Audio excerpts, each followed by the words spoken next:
Good morning. Good morning. આજે આપણે આસપાસમાં ચેપ્ટર નંબર 13 પહાડી રહેઠાણો વિશે બાળકો માહિતી આપશે. એના વિશે આપણે બાળકો સમજાવશે. આ અલગ અલગ રહેઠાણો આપેલા છે જે તમને દેખાય છે ને? એના વિશે જે બાળકોએ ચાર્ટ બનાવ્યા છે એ વિદ્યાર્થીઓ સમજાવશે.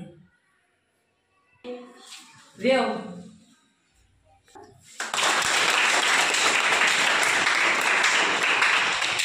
Good morning. Good morning. મારું નામ ઉષાણી વ્યોમ છે. હું તમને રેબો વિશે માહિતી આપીશ. રેબોની બનાવટ હજારો વર્ષ કરતાં વધારે જૂની છે. ચારપા તેને લેખા કહે છે. રેબોની નજીક ઘેટા બકરા રાખવાની જગ્યા હોય છે. ત્યાં હવા 70 ની ઝડપે પવન ફૂંકાય છે. Thank you.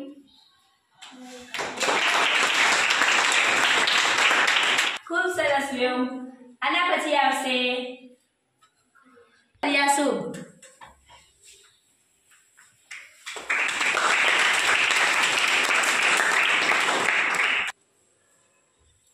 Good morning.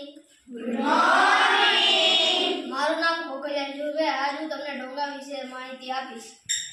આનું નામ ડોંગો છે. આની અંદર જુદા જુદા ઓરડાવાળું ઘર હોય છે. આવી બોટ દાલ સરોવર અને જેલમ નદીમાં જોવા મળે છે. શ્રીનગરના ઘણા પરિવારો તેમાં રહે છે. ડોંગો બોટ ઉપર બનેલું હોય છે. Thank you.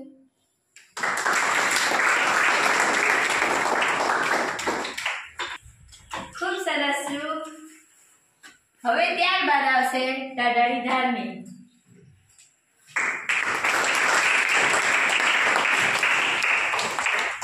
Good morning. Good morning. મારું નામ ટાઢાળી ધાર્મિક છે. કાશ્મીરના ગામડાના ઘરો કાપેલા પથ્થરોથી બનેલા હોય છે. તેના પર કાદવ લગાવીને તેને ચીપકાવવામાં આવે છે, જેમાં લાકડું પણ વપરાય છે. કાશ્મીરના ગામડાના ઘરોના છાપરા ઢાળવાળા હોય છે. Thank you.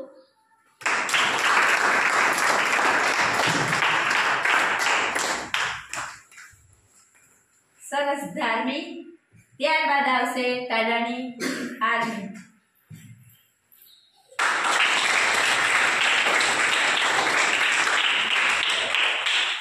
Good morning.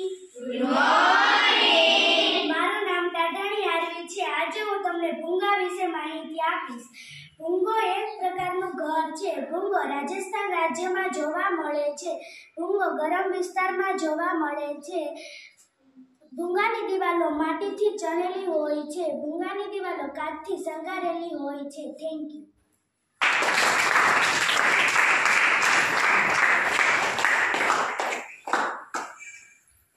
ખૂબ સરસ. Well done. ત્યારબાદ આવશે ટાઢાળી માહી.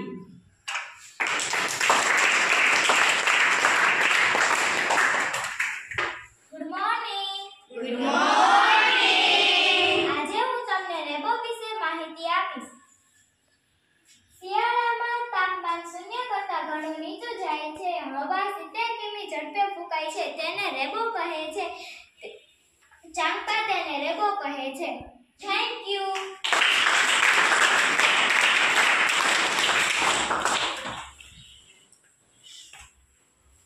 સરસ માહી. ત્યારબાદ આવશે મકવાણા પ્રતીક્ષા.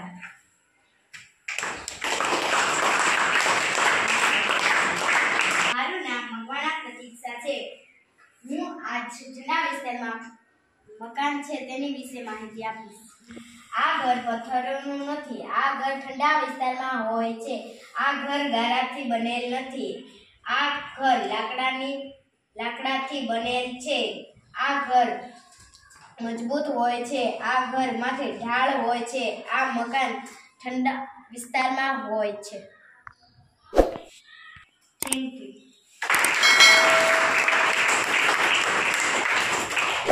ખૂબ સરસ માહિતી આપી બધા વિદ્યાર્થીઓએ. તો ઠંડા વિસ્તારમાં રહેતા આપણે રહેઠાણો જોયા, અલગ અલગ રહેઠાણો, અને ગરમ પ્રદેશના પણ જોયા. તો આ ઠંડા વિસ્તારમાં રહેતું આ રહેઠાણ છે, આનું નામ રેમ્બો છે. આ ગરમ વિસ્તારનો છે જેને આપણે ભૂંગો કહેવામાં આવે છે. આ પણ રહેઠાણ એ પણ ઠંડા વિસ્તારનો જ છે. અને આ જે રહેઠાણ છે એને ડોંગો કહેવામાં આવે છે અને તે જમ્મુ કાશ્મીરમાં અને એ ત્યાં વધારે જોવા મળે છે.